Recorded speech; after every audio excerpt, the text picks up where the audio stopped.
রেখে তো দেবো না, পিঠে দেবো। আচ্ছা ও ভালো মেয়ে, আমার খুব ভালো মেয়ে না? ভালো মেয়ে না, খুব সুন্দর মেয়ে আমার, কিন্তু খুব লক্ষ্মী মেয়ে। এত লক্ষ্মী মেয়ে কোথাও দেখেছেন? হ্যাঁ, এত লক্ষ্মী মেয়ে কোথাও দেখেছেন? একদম না, হ্যাঁ? বাইরে শুধু যেও না। হ্যাঁ, বাইরে যেও ना, বাইরে बड़ विपद হয়ে আছে।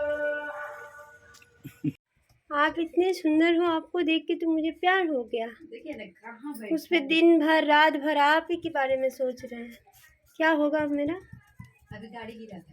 Hello everyone, welcome back to my channel. मैं हूं मोनिका और मैं डॉग्स और कैट्स रिलेटेड वीडियोस मैं मेरे इस चैनल में लाती रहती हूं। आज मैं जा रही हूं मेठोपारा में, वहां पे डॉग्स को वैक्सीन्स देना है। और हर साल मैं ये दिसंबर जनवरी के महीने में मैं वैक्सीन्स कराती हूँ। मेरे घर के डॉग्स, मेरे 7 डॉग्स हैं घर में, उनको भी कराती हूँ। बाहर के जितने भी डॉग्स फ्रेंडली हैं जिनको मैं पकड़ सकती हूँ, मैं उनको भी कराती हूँ। तो आज दिखाऊंगी आप लोगों के साथ मैं कैसे वैक्सीन्स कराती हूँ, क्या क्या वैक्सीन्स कराती हूँ।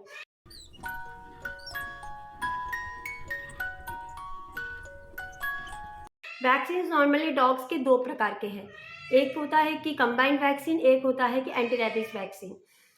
ज़रूरी ये है कि जैसे कि मेरे घर के डॉग्स हैं, वैक्सीन देने से पहले डिवर्मिंग करके वैक्सीन देना बहुत ही ज़रूरी है। लेकिन सच बोलूँ तो बाहर के जो डॉग्स हैं मेरे, ऑलमोस्ट 20-30 डॉग्स हैं बाहर के, तो इन सबको डिवर्मिंग करना मेरे लिए बिल्कुल भी पॉसिबल नहीं है, क्योंकि deworming is a regular process. मतलब हर रोज़ आपको लिव 52 देना होगा या कोई भी लिवर गार्ड देना होगा। फिर 1 हफ्ते देने के बाद, उसके बाद उन लोगों के वेट के अनुसार, as per there wait, body weight, उसके अनुसार आपको डिवर्मर देना है, जो कि बिल्कुल पॉसिबल नहीं है मेरे लिए। स्ट्रीट डॉग्स को एवरीडे जाके मैं लीवर के टॉनिक्स दूंगी और फिर जाके उनके बॉडी वेट मेजर करके फिर मैं डिवर्मिंग कराऊंगी, ये मेरे लिए बहुत ही मुश्किल बात है इतने सारे डॉगीज़ का। तो वो मैं नहीं करा सकती, सच बात यही है। लेकिन मैं घर के मेरे जो डॉगीज़ हैं उनको मैं डिवर्मिंग ज़रूर कराती हूँ। 3 महीने बाद ही डिवर्मिंग करना पड़ता है, वो मैं कराती हूँ। उसके बाद वैक्सीन देती हूँ। तो वैक्सीन्स डिवर्मिंग के बाद देनी है, कम से कम 14 डेज़ से 21 डेज़ गैप में आप लोग डिवर्मिंग करने के 14 डेज़ के बाद आप लोग वैक्सीन दे सकते हो। तो वैक्सीन्स पहले हम लोग DHPPIL देंगे। DHPPIL अभी मार्केट रेट चल रहा है, होलसेल रेट मैं बता रही हूँ क्योंकि मैं बड़ा बाज़ार से खरीदती हूँ। होलसेल में होलसेल चल रहा है 265 रुपीज़ करके पर DHPPIL का दाम है। और अक्षरप जो 10 डॉगी को आप दे सकते हो, एक फाइल का दाम है 280 रुपीज़। और ये जब आप ला रहे हो, डेफिनेटली कोल्ड चेन मेंटेन करके लाना, फ्रीज का डोर का टेम्परेचर मेंटेन करना है। जब भी हम लोग जाते हैं बड़ा बाज़ार में, तो फ्लास्क में, मेरे जो फ्लास्क है उसमें मैं हमेशा बर्फ़ भर के फिर लेके जाती हूँ। उसके बाद उसके अंदर ही मैं दवाई भर के फिर फ्लास्क को बंद करके फिर घर पे ले आती हूँ। ये कोल्ड चेन मेंटेन करना बहुत ज़रूरी है। और घर में लाने के बाद फ्लास्क से निकाल के आपको फ्रीज के डोर में रखना है, डीप फ्रीज में नहीं रखनी। तो मेंटेन कोल्ड चेन ये करके हम लोग वैक्सीन लाते हैं। उसके बाद हम जाते हैं जाके, और DHPPIL एक्चुअली 2 बॉटल्स में आते हैं। DHPPI और लेप्टो दोनों अलग अलग आता है। तो आई के साथ लेप्टो को मिला के फिर हम लोग पुश करते हैं। इसके बहुत सारे DHPPIL का बहुत सारा और भी वर्जन्स है, बहुत महंगा है। फेजर का है, भी बहुत सारे कंपनीज़ के हैं, वेलबैक का है, बहुत सारे हैं, मुझे अभी इतना याद भी नहीं है, लेकिन बहुत सारे कंपनीज़ का है। लेकिन सच बोलूँ तो DHPPIL मैं प्रेफर करती हूँ, क्योंकि ये सबसे चीप है और बेस्ट है। और 8 in 1, 9 in 1, 7 in 1 ऐसे बहुत सारे आते हैं, उसके बहुत महंगा है। तो ये घर के जिनके 1-2 डॉग्स हैं उनके लिए पॉसिबल है। मेरे लिए, मैं तो लाती हूँ, मतलब कम से कम 20-30 लाती हूँ, तो इतने सारे वैक्सीन्स मेरे लिए पॉसिबल नहीं है कि मैं 9 in 1, 7 in 1 वो दूँ। तो लेकिन मैंने देखा DHPPIL देने से ही काम मेरा बन जाता है, इससे ज़्यादा कुछ अभी उतना नहीं ज़रूरी है, क्योंकि ज़्यादातर डॉग्स अफेक्टेड होते हैं डिस्टेम्पर, पार्वो, यही दोनों मेन होता है। तो ये दोनों DHPPIL कवर कर लेते हैं। हाँ, ठीक है, ओके। ये पूछती है, इसका ये स्टोरी मैं और एक दूसरे दिन शेयर करूँगी। हर एक जो 2 मिला के जो एक दवाई बनती है वो एक ही डॉग को पूरा दे देना होता है और सब कट में देना है, स्किन में देना होता है, सब क्यूटेनियस ये वैक्सीन देना होता है। ये एकदम छोटा पपी से लेके मतलब 45 डेज़ के बाद से कोई भी पपी को आप दे सकते हो, बड़ा एडल्ट डॉग सभी को आप लोग ये दे सकते हो। और पपीज़ के अगर वैक्सीन आप करा रहे हो तो पपीज़ के नॉर्मली आप 6 वीक से मतलब 45 डेज़ की वीक से आप उसका वैक्सीन करा सकते हो।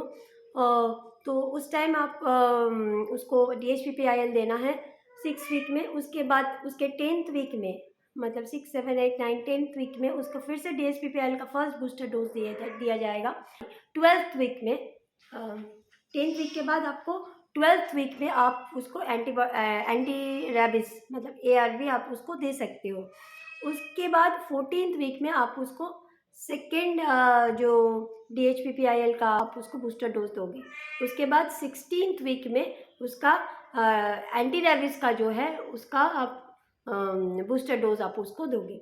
ये देने के बाद ठीक उसके 1 साल बाद आप उसको एनुअली एक बार DHPPIL और उसके बाद उसके 15 से 21 दिन के बाद आप उसको एंटी रेबिस दोगे। एक-एक करके देने से काम चल जाएगा।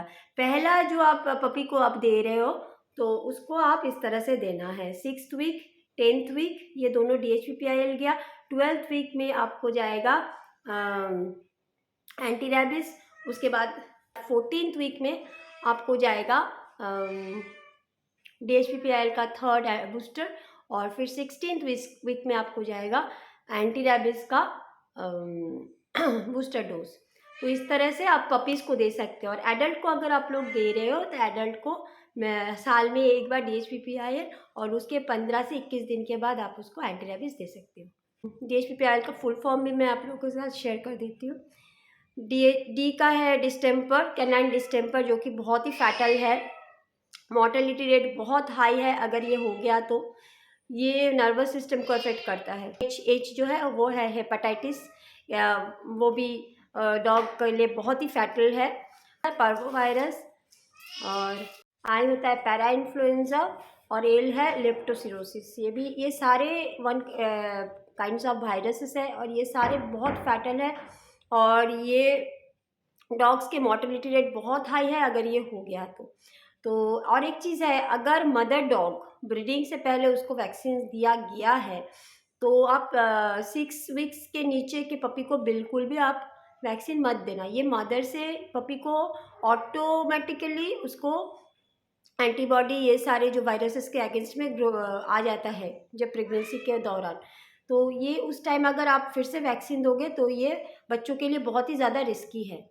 और अगर मदर डॉग को वैक्सीन नहीं दिया गया है, स्ट्रे डॉग है नहीं दिया गया है, डॉक्टर रिकमेंडेड है कि आप नॉर्मली पपी को 6 वीक के ऊपर ही आप वैक्सीन दिया करो। ठीक है, तो जैसे जैसे मैंने बोला है शेड्यूल इस तरह से आप फॉलो कीजिए और वैक्सीन को इस तरह से लाइए। तो इस तरह से अगर मेंटेन करोगे तो डॉग्स घर के और बाहर के सभी अच्छे रहेंगे। वैक्सीन्स के रिकॉर्ड्स हमेशा स्टिकर देके, डॉग का नाम देके और डेट देके अब ज़रूर लिख के रखिए ताकि अगले साल देने में कोई दिक्कत ना हो। सो आई होप ये वीडियो आप लोगों को काम में आया होगा। तो आज के लिए इतना ही। अगर आप लोगों को वीडियो पसंद आया तो लाइक, कमेंट और सब्सक्राइब कर देना मेरे चैनल को। और अगर कोई क्वेश्चन है आप लोग ज़रूर कमेंट सेक्शन में लिख सकते हो। मेरा इंस्टाग्राम ID ये दिया है, आप वहाँ पे भी आप मुझे फॉलो कर सकते हो। वहाँ पे भी आप लोग मुझे डायरेक्टली कनेक्ट करके क्वेश्चंस पूछ सकते हो। सो आज के लिए इतना ही। मिलते हैं अगले व्लॉग में। Till then take care, bye, नमस्कार।